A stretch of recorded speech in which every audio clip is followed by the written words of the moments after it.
La post-croissance, vue depuis l'Assemblée Générale du Futur, un podcast de Profil.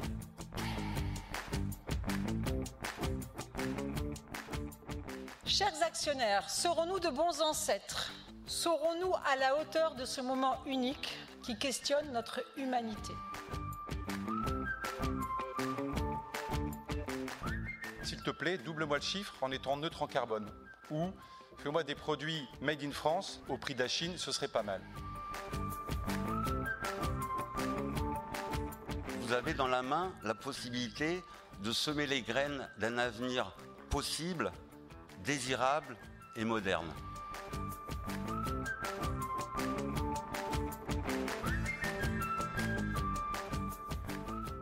L'AG du futur est une conférence spectacle immersive conçue par Profil qui détourne les codes d'une vraie assemblée générale pour mieux questionner le rôle des actionnaires dans la gouvernance des entreprises, notamment quand il s'agit de décisions complexes relatives à la création et au partage de la valeur ou à la contribution au bien commun. Nous avons donc imaginé une entreprise fictive, Mirliton, entreprise familiale et cotée en bourse, devenue progressivement un fleuron de l'agroalimentaire européen. Mirliton illustre donc le cas d'une famille industrielle en profond questionnement stratégique sur des sujets de gouvernance, de modèle économique et de transmission. Comme dans une vraie AG, suite aux différentes prises de parole des membres de la direction générale et du conseil d'administration, des résolutions plutôt radicales sont proposées au vote des actionnaires qui, d'ailleurs, sont les spectateurs d'un soir. Nous avons joué 2 fois l'AG du futur. La première AG en février 2019 a été pensée autour du thème de l'entreprise à mission et la deuxième AG en février 2024 a été dédiée au sujet de la fondation actionnaire et de la post-croissance. Alors, à l'occasion de cette deuxième édition qui a rassemblé près de 900 personnes au Théâtre des Variétés à Paris, nous avons reçu beaucoup de messages, de demandes. Il s'agissait de lever le voile sur les coulisses de cette AG du futur. Comment le script a-t-il été écrit, les concepts clés, formulation des résolutions, lignes de tension, entre les scènes, entre les personnages, mise en perspective, préparation d'ailleurs de cette troupe et composition de cette troupe, je le rappelle, qui était 100% amateur, choix des partenaires, et puis il y a une question qui est revenue toujours, l'AG du futur sera-t-elle rejouée? Alors nous avons pensé que la meilleure façon de répondre était de réaliser cette série de courts podcasts et de vous laisser rentrer dans les coulisses de l'AG et donc de Profil. Je déclare l'Assemblée générale ouverte. Nous commençons cette série par un premier entretien croisé avec Virginie Segers, présidente de Profil. Bonjour Virginie. Bonjour Geneviève. Premier acte, en piste. Alors Virginie, tu es la présidente, cofondatrice de Profil. Et donc, je propose que l'on commence par la création de Profil. Est-ce que tu pourrais nous camper le décor brièvement? Alors Geneviève, tu viens de dire cofondatrice, mais cofondatrice avec toi. Parce que Profil, c'est à la fois une rencontre et une convergence. La convergence, c'est celle à la fois de nos parcours, de nos valeurs, de nos envies, même si heureusement, Profil, c'est bien au-delà de nous, une équipe qui en assure aujourd'hui toutes les activités, comme une ruche ou plutôt une pépinière. Puis une conviction, c'est que les entreprises, sont une force de transformation de la société pour contribuer à un monde meilleur. Et c'est sur cette voie que nous allons essayer de les amener à se poser des questions pertinentes en articulant des activités de conseil en stratégie qui forgent, grâce à l'expérimentation, des sujets de recherche que nous avons soit forgés, soit défrichés, avec l'intime conviction que les deux allaient s'enrichir dans une forme de fertilisation croisée qui ne s'est pas vraiment démentie en 10 ans. Voilà un petit résumé de Profil. Merci beaucoup Virginie pour ce petit résumé. Effectivement, je reconnais bien avoir fait partie de l'aventure avec Gourmandise dès le début.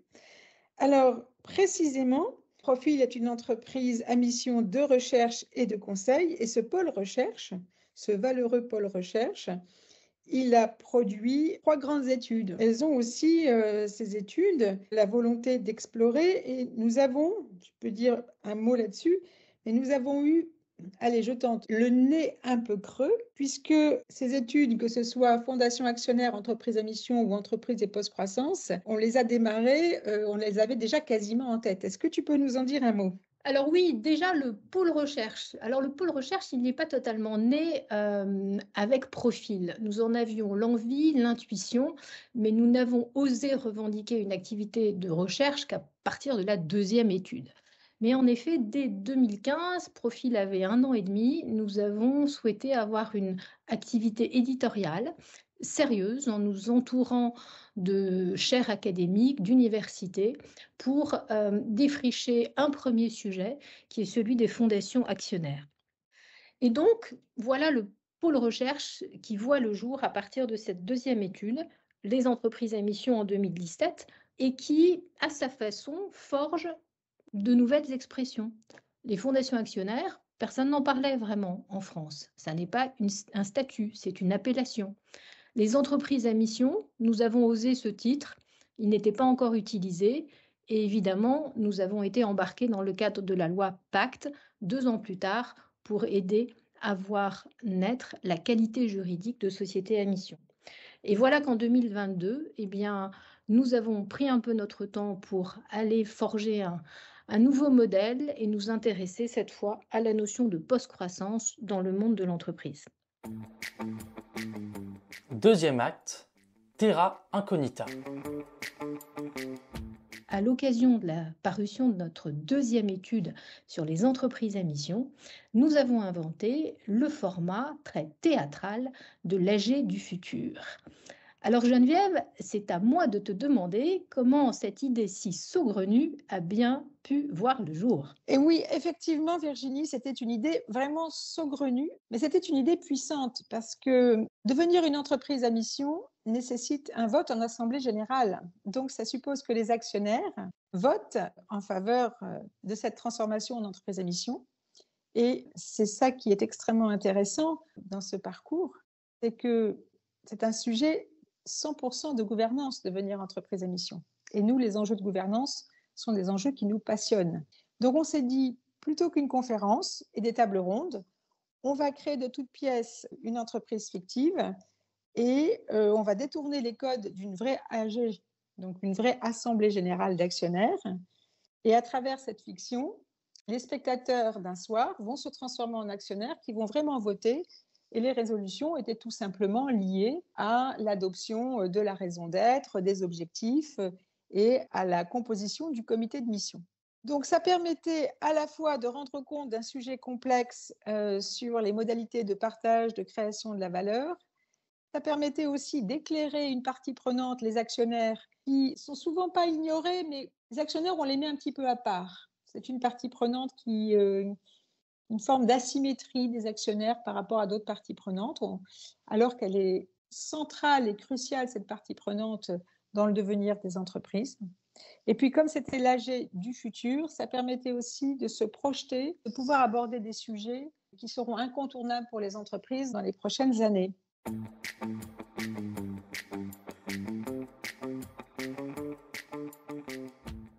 Pour la 2e édition de l'AG du futur, nous avons souhaité mettre en valeur les notions de post-croissance et de fondation actionnaire. Tu as choisi, Geneviève, de garder la même entreprise fictive, Mirliton. Qu'avait donc Mirliton encore à nous dire ? Alors, Mirliton a beaucoup à nous dire. Donc, nous avions voulu garder Mirliton parce qu'il y avait déjà un attachement à Mirliton. Et donc, la plasticité de cette histoire, donc cette entreprise familiale qui est un fleuron de l'agroalimentaire européen, qui a traversé des épreuves pendant le Covid, les actionnaires familiaux se posent des questions, les partenaires d'affaires, les fournisseurs, les salariés, nous avons tous connu notre lot d'épreuves. Donc, on a trouvé que la fiction Mirliton fonctionnait très bien pour aborder le sujet des fondations actionnaires et de la post-croissance. Et ça permettait de garder une continuité avec la première AG du futur, qui était dédié à l'entreprise à mission. Et ainsi, on peut montrer que 5 ans ont passé et c'est compliqué de devenir entreprise à mission. Et ça, on a vraiment voulu le montrer et on n'aurait pas pu le faire si on avait choisi une autre entreprise. Et on a aussi voulu montrer qu'il y avait d'autres questionnements qui s'inscrivaient parfaitement avec la transformation d'entreprise à mission, mais qui dépassaient aussi, qui étaient des questionnements de nature peut-être plus intime avec la famille, ou des questionnements qui étaient liés aussi à acquérir plus d'indépendance pour contribuer davantage au bien commun. Troisième acte, vers l'infini et au-delà. Virginie, d'ailleurs, puisque j'évoque la Fondation Actionnaire, c'est un modèle qui est peu connu et peu développé en France. Est-ce que tu pourrais nous en dire davantage, toi qui travailles avec des familles un peu comme la famille fondatrice de Mirliton? Alors, je pourrais vous en dire beaucoup, mais dans notre format, je vais essayer d'être synthétique en disant qu'en effet, fondation et actionnaire, ça peut paraître en français comme un oxymore, parce que la fondation, ça évoque d'emblée l'intérêt général, la philanthropie, alors que le mot actionnaire est davantage relatif au vocabulaire du capitalisme, et notamment du capitalisme financier. Et bien pourtant, nous avons eu envie, en effet, en 2014, d'aller voir ce qui se passait dans les pays nord-européens, où le modèle est extrêmement développé, au point d'être absolument structurant pour l'économie de ces pays, comme modèle de transmission, de gouvernance et de propriété, mais aussi comme modèle redistributif, puisque c'est une manne de financement pour la philanthropie grâce aux dividendes qui remontent à de telles fondations. On voit que les motivations sont nombreuses, elles sont souvent partagées et aujourd'hui, nous avons pu créer une véritable communauté de pionniers. Ils sont une vingtaine. Cette communauté s'appelle De facto, Dynamique européenne en faveur des fondations actionnaires, qui est créée et animée par Profil. Et la diversité des secteurs d'activité représentés, des tailles d'entreprise, des générations concernées montre que la fondation actionnaire peut répondre à des préoccupations de familles extrêmement diverses dans des secteurs très différents, avec quand même une vision commune qui est celle de cette double mission à long terme. On comprend, Virginie, que ces familles qui transmettent une partie de leur capital à une fondation actionnaire existent donc dans la vraie vie et que tu en accompagnes certaines. Dans le script de l'AG du futur numéro 2, nous avions décidé de transmettre 47% du capital familial à une fondation. Est-ce que cette décision te paraît radicale? Est-ce que ça te paraît plausible? Qu'est-ce que tu en penses? Alors, cette décision appelle plusieurs réactions de ma part. 47%, c'est dans le script de l'AG du futur l'ensemble des parts que détient la famille au capital de Mirliton. Donc, ça veut dire que la famille se dépossède entièrement. Aujourd'hui, c'est très rare en France. Nous n'avons que Mediapart qui appartiennent aujourd'hui à 100% à un fonds de dotation actionnaire. Nous avons aussi l'entreprise de cosmétiques Naos, dont le fondateur s'est dépossédé de 98% de ses titres. Autre particularité, Mirliton est coté en bourse.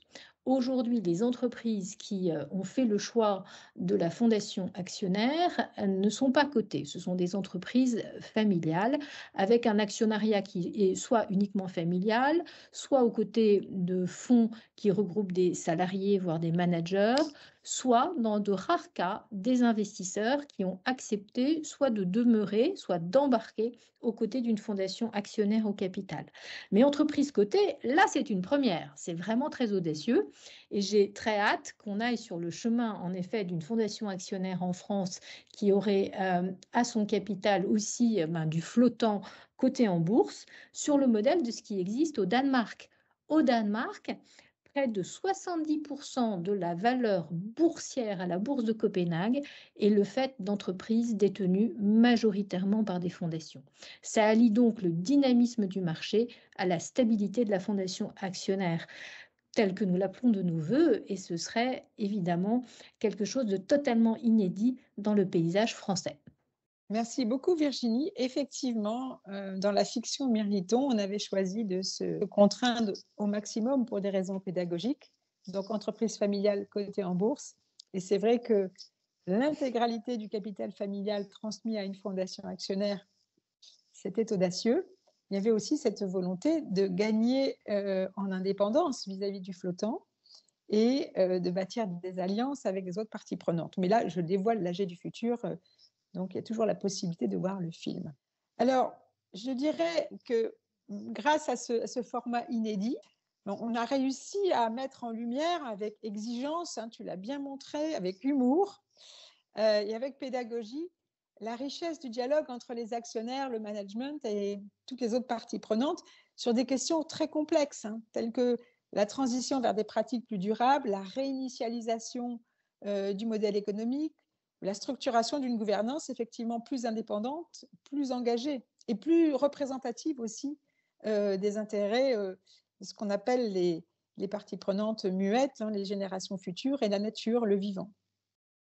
Donc, dans la vraie vie, il nous reste à faire éclore ou à aider à bifurquer d'autres entreprises comme Mirliton qui sont à la croisée des chemins.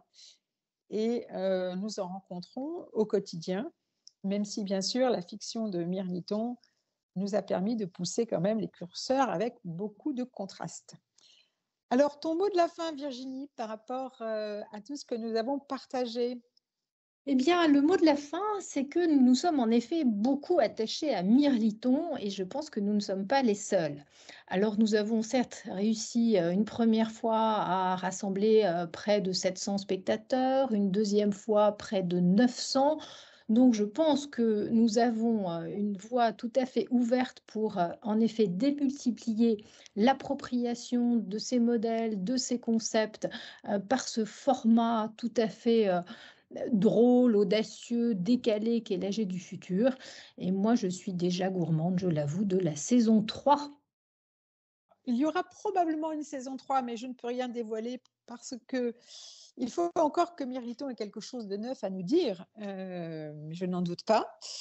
Et avant de parler de la saison 3, dans les prochains podcasts, nous allons approfondir tous les dilemmes, toutes les prises de décision, tous les sujets qui ont été portés par notre troupe d'amateurs et d'amatrices.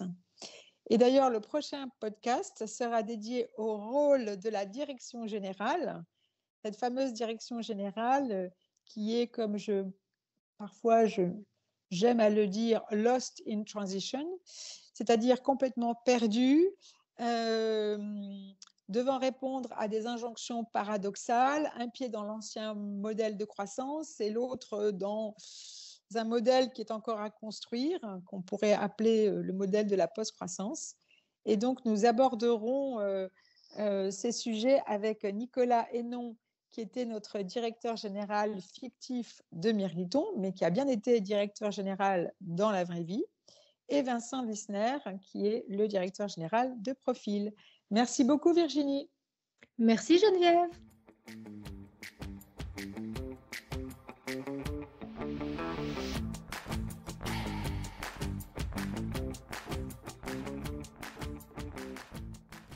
La post-croissance, vue depuis l'Assemblée générale du futur, un podcast de Profil.